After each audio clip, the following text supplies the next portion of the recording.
Happy Thursday, friends. Our story today is called The Snail and the Whale. It's by Julia Donaldson and Alex Scheffler. This is the front cover, and this is the back cover. Front cover, back cover.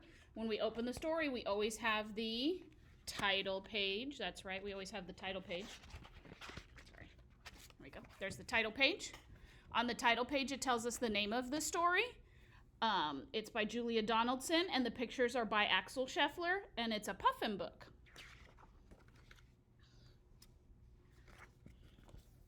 There's lots of good pictures in this one.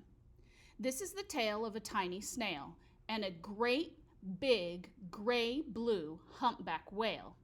This is the rock as black as soot, and this is the snail with an itchy foot. The sea snail slithered all over the rock and gazed at the sea and the ships on the dock. As she gazed, she sniffed and sighed. The sea is deep and the world is wide.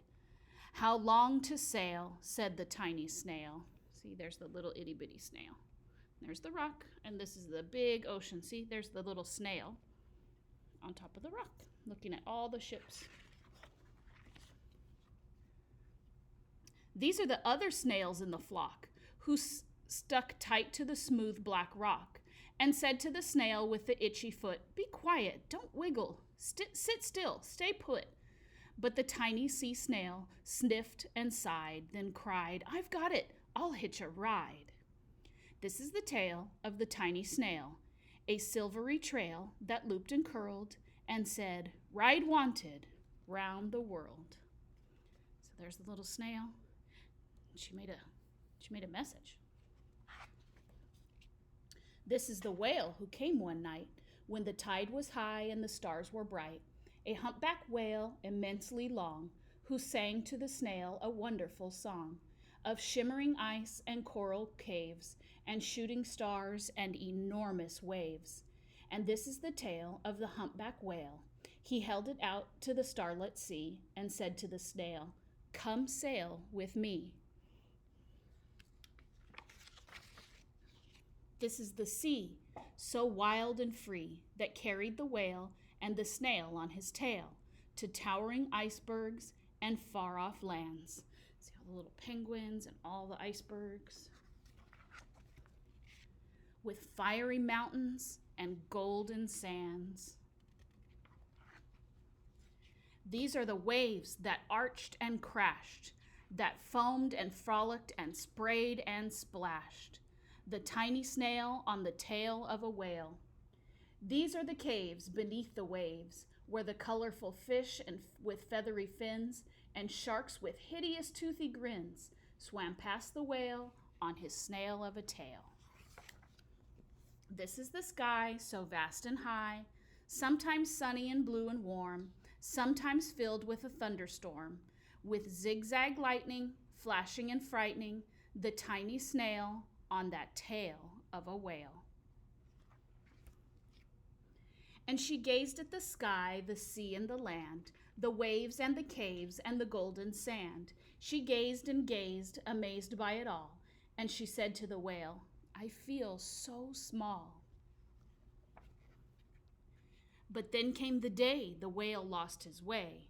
The speedboats running a race, zigging and zooming all over the place, upsetting the whale with an ear-splitting roar, making him swim too close to the shore. The tide is slipping away. And this is the whale lying beached in a bay. "Quick, off the sand, back to sea," cried the snail. "I can't move on land, I'm too big," moaned the whale. The snail felt helpless and terribly small. Then, "I've got it," she cried, and started to crawl. "I must not fail," said the tiny snail. The bell on the school in the bay, ringing the children in from their play. This is the teacher holding her chalk, telling the class, "Sit straight, don't talk." This is the board as black as soot. And this is the snail with the itchy foot. "A snail, a snail!" The teacher turns pale. "Look," says the children, "it's leaving a trail." This is the trail of the tiny snail, a slivery trail saying, "Save the whale." The children, these are the children running from school, fetching the firemen, digging a pool, squirting and spraying to keep the whale cool. This is the tide coming into the bay, and these are the villagers shouting, "Hooray!" The whale and the snail travel safely away. Back to the dock and the flock on the rock, who said, "How time's flown," and "Haven't you grown?" And the whale and the snail hold their wonderful tale of shimmering ice and coral caves, and shooting stars and enormous waves, and all how the snail, so small and frail, with her looping, curling, silvery tail, saved the life of the humpback whale. Then the humpback whale held out his tail, and on crawled the snail, after snail and sail. And they sang to the sea as they all set sail on the tail of the gray-blue humpback whale. So now there's all the snails went with him.